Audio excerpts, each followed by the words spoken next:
একটা নতুন ব্লগে আপনাদের সবাইকে স্বাগত। সকলকে জানাই শুভ শারদিয়া। সকলের পুজো খুব ভালো কাটুক, আনন্দে কাটুক, সারা বছর যেন সুস্থ থাকেন সবাই, এই কামনা করি। আজ আমাদের আবাসনের 25 বছর পূর্ণ হচ্ছে দুর্গাপুজোর। সেই উপলক্ষে এবার একটু গ্র্যান্ড সেলিব্রেশন, যাকে বলে, বিরাট আয়োজন করা হয়েছে। মায়ের মূর্তিও আমরা আসছে বলে আমরা গেটের কাছে দাঁড়িয়ে রয়েছিলাম সবাই মিলে। আজকে আমাদের থিম ছিল গোলাপি শাড়ি, সেজন্য সবাই আমরা গোলাপি শাড়ি, ভদ্রলোকেরা গোলাপি রঙের জামা, মোটামুটি 90% এরকমই সবাই পরেছিল। এই যে মা আসছে, ফ্ল্যাটের মধ্যে ঢুকে গেছে, আমরা সবাই নিচে, সবার হাতেই প্রদীপ তো আর দেওয়া যায় না, আগুন লাগার ভয় থাকে। দেখুন, ইলেকট্রনিক প্রদীপ যেগুলো বেরিয়েছে, সেই প্রত্যেকের হাতে, লেডিসদের হাতে দিয়ে দেওয়া হয়েছে মাকে ওয়েলকাম করার জন্য। আর দেখুন সবাই গোলাপি শাড়ি, কী যে আনন্দ হচ্ছে, বছর পরে মা আসছে, তার ভাষায় প্রকাশ করা যায় না।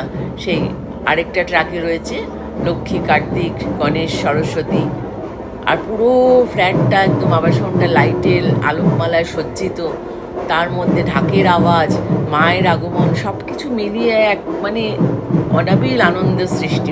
মনের মধ্যে যে কি আনন্দ হয়, সব দুঃখ কষ্ট নিমেষে মুছে যায়, সবাই তখন এক হয়ে যায়। আমরা এক পরিবারের মতো এই পুজো 4-5 দিন আমরা সবাই এক পরিবারের মতো থাকবো।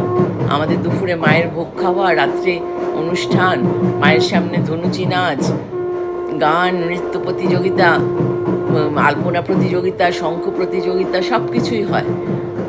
কি যে আনন্দ হয়, সে ভাষায় প্রকাশ করা যায় না।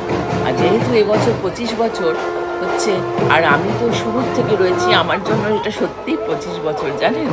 আমি প্রথম থেকে এসেছি, সেই জন্য আমার এত ভালো লাগছে যে বলার না। সেই জন্য আপনাদের সঙ্গে একটু শেয়ার করলাম। দেখুন, এবার ট্রাকে করে মাকে পুরো আবাসনটা যতটা রয়েছে শেষ অবধি নিয়ে যাওয়া হবে, যাতে যেসব ভদ্রলোকেরা, ভদ্রমহিলারা, বয়স্ক বেরোতে পারেননি বা নামতে পারেননি, তারাও বাড়ি থেকে মাকে প্রণাম জানাবেন। দেখুন, ব্যালকনিতে দাঁড়িয়ে রয়েছে অনেকে, তারা দেখছে যারা নামতে পারেননি, কোনো অসুস্থতার কারণেই হোক আর বয়সজনিত কারণে। সেজন্য মাকে পুরো আবাসনটা ঘুরিয়ে নিয়ে তারপরে নিয়ে আসা হবে মণ্ডপে। মণ্ডপেও সজ্জাও খুব সুন্দর হয়েছে এবার। এই যে দেখুন, মণ্ডপে আলো যে সজ্জা, আর মা মণ্ডপে প্রবেশ করার সাথে সাথে সকলে পুষ্প বর্ষা করছে। আর জানেন, এই বছর আমাদের আবাসনের পুজোর ভারটা দেওয়া হয়েছে নতুন প্রজন্মকে, যারা সদ্য এখান থেকে ছোটোবেলা এখানে কাটিয়েছে আর এখন এরা চাকরি করছে দেশ বিদেশে, তারা সবাই এসছে, তাদের হাতেই তুলে দেওয়া হয়েছে পুজোর ভার। আর ওরা যে কী নিখুঁতভাবে গত বছরও করেছিল, আর এবার তো ওদের মধ্যে বিশেষ উদ্দীপনা। সেই জন্য সবাই চায় যে এবার আস্তে আস্তে আমরা নতুনদের হাতে তুলে দিই। এতদিন তো আমরা করলাম, এবার ওরা করুক। ওরা যে কি সুষ্ঠুভাবে অর্গানাইজড ওয়েতে পুজো করে, আর ওদের রুচি খুবই সুন্দর। আমাদের এগুলো সব মেনে নিতে হয়।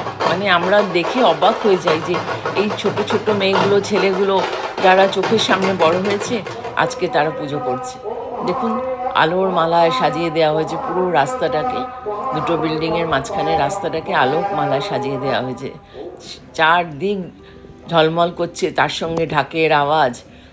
সব পরিবারের মতো মিলিত হয়ে আমরা যে কি আনন্দ করছি, তখন আপনাদের কথাই বারবার মনে পড়ছিল, তাই দেখালাম আপনাদেরও।